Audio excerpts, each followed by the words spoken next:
Inspector साहब, आदर्श सक्सेना के accident के जुर्म में जिस लड़के को आपने गिरफ्तार किया है, ये वो लड़का नहीं है।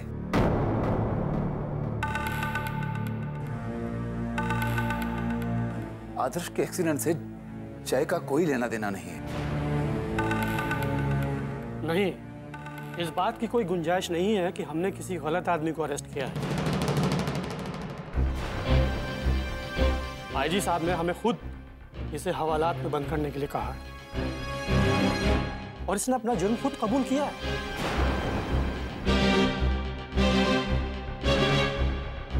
एकदम सही के को पकड़ के ऐ हमरे पति की ये हालत का जिम्मेदार है। इस साले को तो हम अभी बताएंगे। अरे तुम अरे कोमल, अरे भाती को कोमल बेटा ये क्या कर रही हो? पति को मारते हो तुम? अरे कोमल बेटा क्या कर रही हो? अरे कोई खोलो यार। कहाँ तुम हमको काहे पकड़ रही हो? तुम बाहर आए ना, तुमको बताए थे तुमको ना मारेंगे। कहाँ है हम?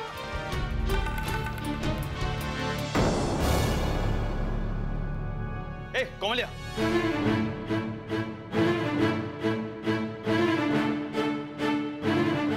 कोमल यहाँ यार, तुम क्या शांत हो जाओ, शांत एकदम।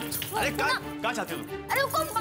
अरे यार कोमल, क्या मतलब है? क्या चाहती हो? का सजा मिले ही चाहती हो ना तुम? हाँ। अरे तो जेल में ही तो है यार, और क्या करे बताओ। तुम शांत एकदम, बस बहुत दम है तुम अंदर। यहाँ शांति से कर। अच्छा यहाँ बात सुनो। इंस्पेक्टर साहब, हम ये केस वापस लेना चाहते हैं। वैसे भी हम नौकरी पेशा लोग हैं, रोज रोज थाने और कचहरी के चक्कर तो नहीं लगा सकते। हमें अपना परिवार भी देखना है, इसलिए हम ये केस वापस लेते हैं। पापा ये आप क्या कर रहे हैं? अगर इसने जुर्म किया है तो इसे सजा मिलनी चाहिए। आप इस तरह से कैसे? देखिए, ये अब मुमकिन नहीं है, क्योंकि ये एक तो नाबालिग है और बिना लाइसेंस के गाड़ी चलाकर इसने एक आदमी को जख्मी किया है। देखिए इंस्पेक्टर साहब, ये ऐसा क्यों कर रहा है ये तो हम नहीं बता सकते, लेकिन हाँ हम इतना ज़रूर बता सकते हैं कि जिसने हमारा एक्सीडेंट किया था ये लड़का वो नहीं, क्योंकि वो दिखने में कुछ बड़ी उम्र का लग रहा था और भागने से पहले उसने एक बार हमें पीछे देखा था और इसलिए हम उसे पहचानने में कोई गलती नहीं कर सकते हैं। अरे तुम क्या कह रहे हो? पगला गए होगा? इको ऐसे ही छोड़ देंगे सजा दिए बिना? भैया क्या आपको पूरा यकीन है कि ये वो नहीं है जिसने आपका एक्सीडेंट किया था? प्रतिज्ञा, हम कह रहे हैं वो नहीं है। वो कैसे नहीं है? अरे हमको पता ही नहीं कि वही आदमी है यार। नहीं यार, तुम बहुत अजीब लोग हो यार। तुम्हें एक्सीडेंट किसका वही बताओ मुझे। ऊका। हाँ तो फिर इको पता है ना कि किसने किया एक्सीडेंट, कौन शकल कहाँ थी, मतलब वो जानता अच्छे, तुम थोड़ी जानते यार। तुम शांति रखो, बता रहे तुमको। अब क्या चाहते हो? मतलब इका दाढ़ी मूछ लगा के वैसी ही शकल बनाए थे हैं? आप एक काम कीजिए, हमसे जो बयान लिखवाना है आप लिखवा लीजिए और इस बेचारे को छोड़ दीजिए।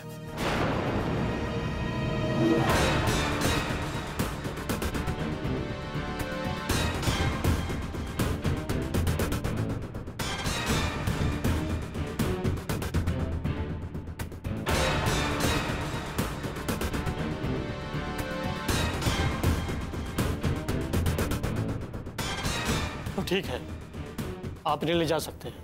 अच्छा, साइन कर दीजिए।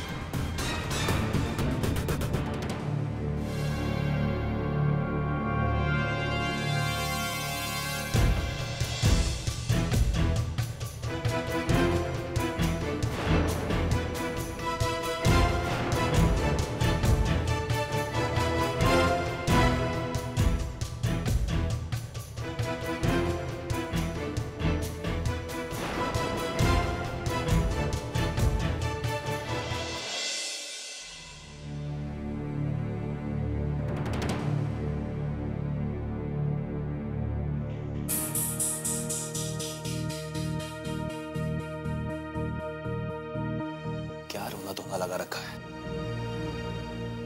आपको क्या लगता है हमने कुछ गलत किया? बताइए हमने क्या गलत किया? आपके बेटे ने किसी इंसान को बेरहमी से अपनी कार के नीचे कुचल दिया, उसकी जिंदगी बर्बाद हो सकती थी और आप चाहती हैं कि उसे सजा भी ना मिले। और एक बात, जब उसे पता है कि वो गाड़ी चलाने लायक नहीं हुआ है, उसके पास लाइसेंस नहीं है, उसके बावजूद उसने ऐसा किया, क्यों? मैं ये नहीं कह रही हूँ कि आपने जो फैसला लिया है वो सही है या गलत। माँ हूं मैं, बच्चे को तकलीफ होगी तो रोना तो आएगा ही ना।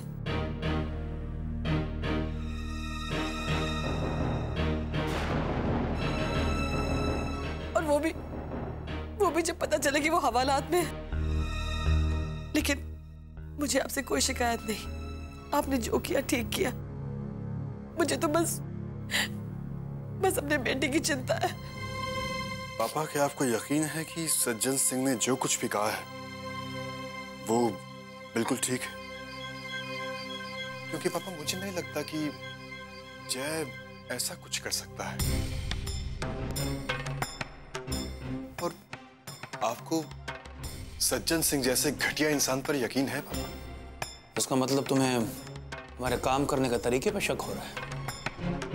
नहीं पापा, मैं... तुमको क्या लगता है कि हमने बिना ठीक से छानबीन किए अपने बेटे के साथ ऐसा किया?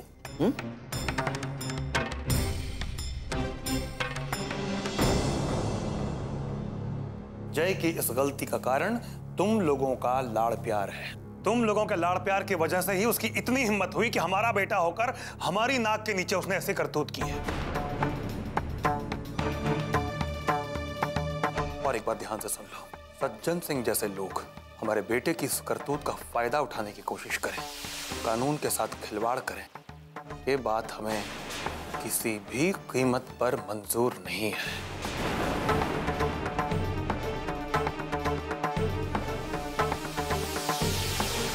अरे अमन, ये तुमने क्या गलत बात पूछ ली?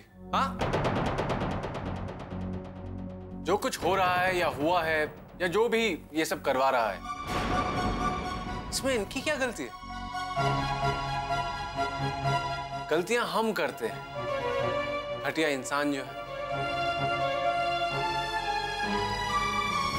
तो भगवान है, और भगवान से कभी कोई गलती हो सकती है क्या? हाँ, आप एक काम कीजिए, एक नए भगवान का डिजाइन बनाएंगे जो अटल और सिद्धांतवादी हो। कौन से भगवान की बात कर रहे हैं सर आप? अरे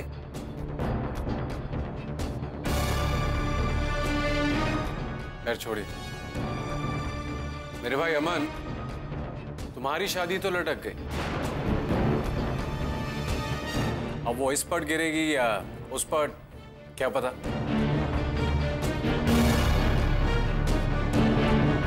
अब तो सब कुछ इन्हीं के हाथ में है। आओ, हाथ जोड़ लो।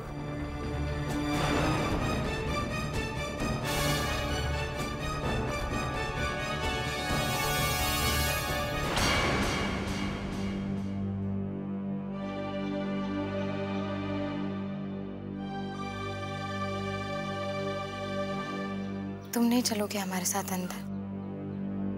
बेटा, तुम्हारे लिए यहाँ तक आएगा वो बहुत है, और हम अंदर चले गए ना तो वो सब के सब बाहर आ जाएंगे। तुम जानती नहीं हो मेरा गुस्सा। और वैसे भी वो दिन जो हंगामा हुआ, मेरे बाबूजी की इतनी बेइज्जती हो, फिर बात तुम चाहते हो हम अंदर जाएं? तुम्हारा जाना जरूरी है, तुम हो जाओ, हमारी चिंता नहीं करो। कृष्णा, तुम सचमुच नहीं चलोगे? यार तुम यहाँ खड़ी हो के ना कबोदन ने बाचो यार। तुम एक बार कही थी नहीं जाएंगे तो मतलब नहीं जाएंगे, साफ है। घर पे तुम्हारा इंतजार करेंगे।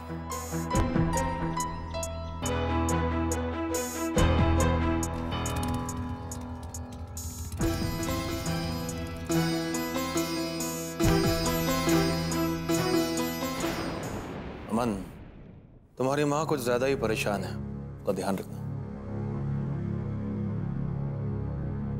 और हम नहीं चाहते। सक्सेना जी, आप? माधु साहब नमस्ते। नमस्कार। सब ठीक तो है? माधव साहब, आज हम एक खास वजह से आपके पास आए और अपने साथ किसी को लेकर भी आए हैं।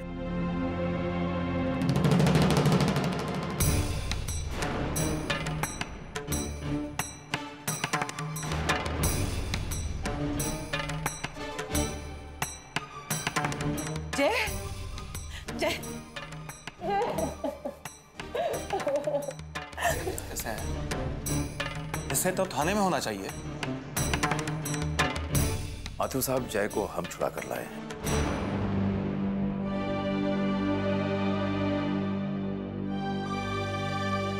सक्सेना जी, आप ऐसा कैसे कर सकते हैं? इसने बहुत बड़ा क्राइम किया है, इसे सजा मिलनी ही चाहिए। आपने इसे छुड़ाकर बहुत गलत किया, और आप जानते ही हैं क्रिमिनल का साथ देना खुद एक बहुत बड़ा क्राइम है। और एक बात, हम रिश्ते नातों के लिए कानून से समझौता नहीं कर सकते।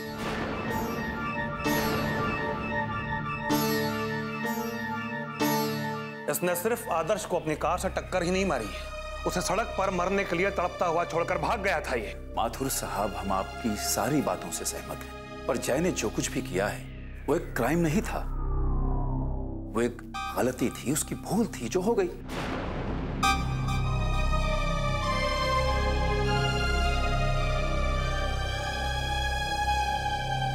और आपने उसे गिरफ्तार करवा के अपना फर्ज भी निभा दिया, पर हमारा भी तो कुछ कर्तव्य बनता है कि हम अपने रिश्तेदार के लिए कुछ करें, उसे सुधरने का मौका दें, जो हम जय को देना चाहते हैं। जी, ये सही कह रहे। अब जो कुछ भी हुआ हमें भूल जाना चाहिए। अब तो हम दोनों परिवारों के बीच में रिश्तेदारी हो गई है। हमारे लिए यही बेहतर होगा कि हम ये सब भूल जाएं। और वैसे भी जय में और आदर्श में हमारे लिए कोई अंतर नहीं, तो हम जय को जेल में जाते हुए कैसे देख सकते हैं? लेकिन मम्मी, ये बात तो सच है ना कि जय ने ही आदर्श भैया का एक्सीडेंट किया था।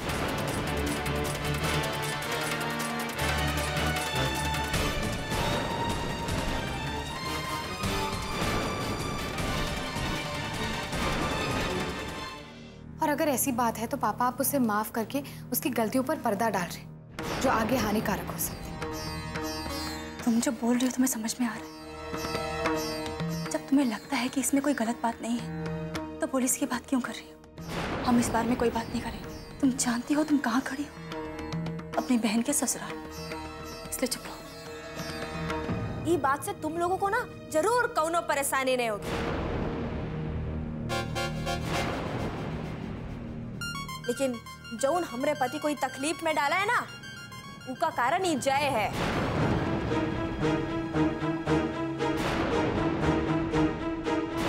और ये बात से हमको बहुत तकलीफ है, ए लिए हम को माफ नहीं कर सकते। हमको तो ये बात का अचरज है कि जौन लोग सुबह शाम बस कानून कायदा और असूल की बात किया करते थे, आज जब अपनी बेटी पे बात आई तो कैसे कैसे सारे कायदे कानून भूल गए।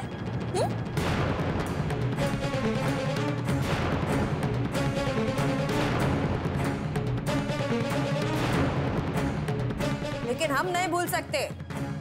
कोमल, चुप हो जाओ, कुछ भी भूले जा रही हो। जय ने हमारे साथ जो कुछ भी किया है, हम उन सब बातों को भूलना चाहते हैं,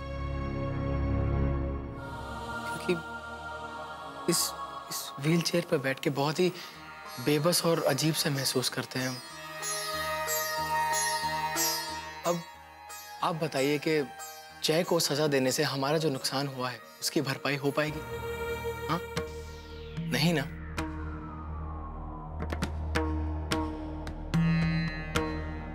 तो फिर हमारा ये मानना है कि जय को सजा देने की जगह एक मौका और दिया जाए। देखिए अंकल, आप जो कुछ भी कह रहे हैं बिल्कुल ठीक कह रहे हैं, लेकिन आप हमसे हमारे माफ करने का हक तो नहीं छीन सकते ना।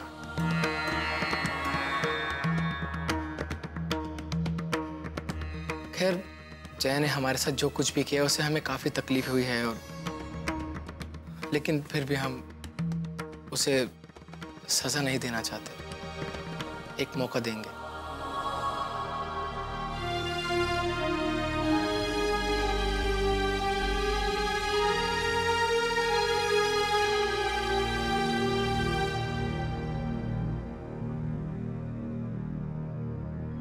तुम्हारी किस्मत बहुत अच्छी है जय।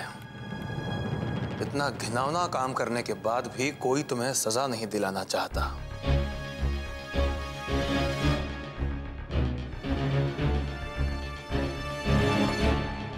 तुम्हें तो आदर्श के पैर धोकर पीना चाहिए।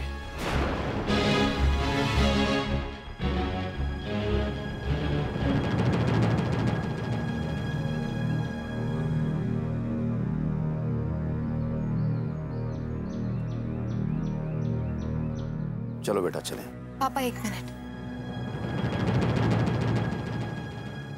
भैया आपको नहीं लगता है कि आपने जय को सजा ना दिलवाकर सही नहीं किया है? प्रतिज्ञा, तुम कैसे पागलों जैसी बातें कर रही हो? बिना सोचे समझे बात मत करो। मम्मी हम बिना सोचे समझे बात नहीं कर रहे। बेटा तुम क्या कहना चाहती हो? पापा हम सिर्फ इतना कहना चाह रहे हैं कि अगर जय ने कुछ गलत किया था तो उसे सजा मिलनी चाहिए थी।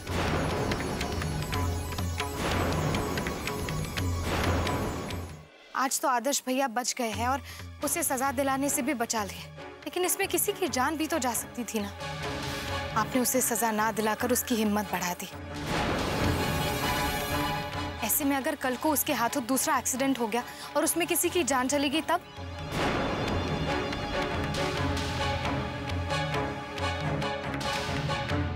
हमें इस बात का बहुत दुख है कि रिश्तों के दबाव में आकर आज हमारे परिवार के लोग भी कमजोर पड़ गए। बेटा तुम एक ही पहलू को दिमाग में रखकर सोचोगी तो तुम्हें ऐसा ही लगेगा। तुम ये क्यों नहीं सोचती कि मुमकिन है कि आज जय को सजा ना दिलाकर हम लोगों ने उसे एक सीख दी हो, उसे सुधरने का एक मौका दिया हो, ताकि जिंदगी में वो फिर कभी दोबारा इस तरह की गलती ना करे।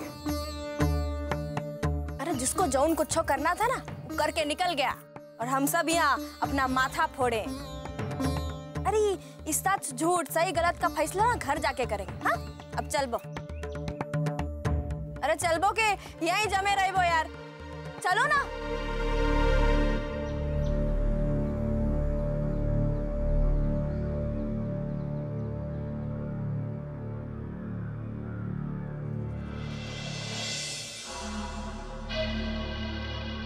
क्या बे? ए बाबा कहाँ बे? कहाँ गए तुम्हारी बहुरिया? किसना बो? अबे तुम छोड़ दिए उसको, क्यों तुमको छोड़ दी? बोलो ना कहाँ बेटा? यार वो मेरी बहन है ना अरुसियों के ससुराल गई।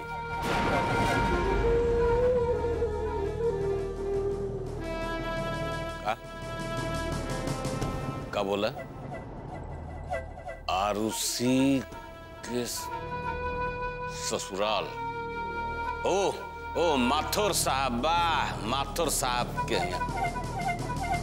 क्या करने गई है? अरे यार अब आरुषि तो प्रतिज्ञा की बहन है ना, और आरुषि का देवर ही वो आदर्श को वो कार से टक्कर मारा था।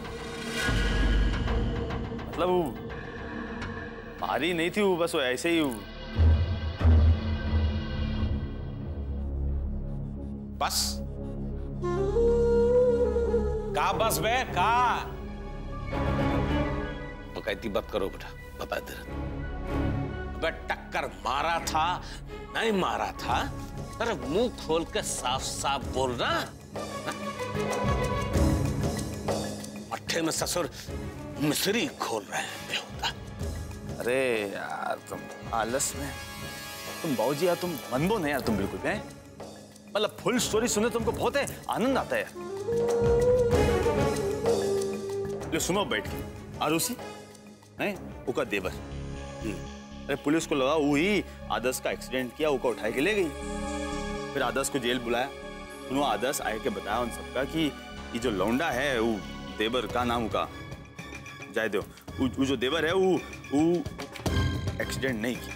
अरे कौन और टक्कर मारे सरा यार।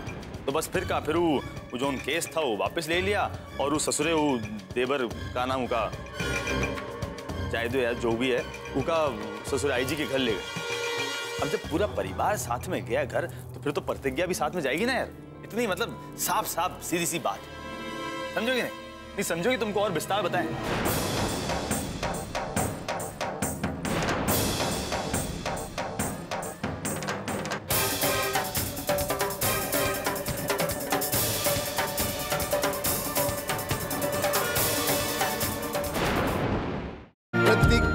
बन जाए।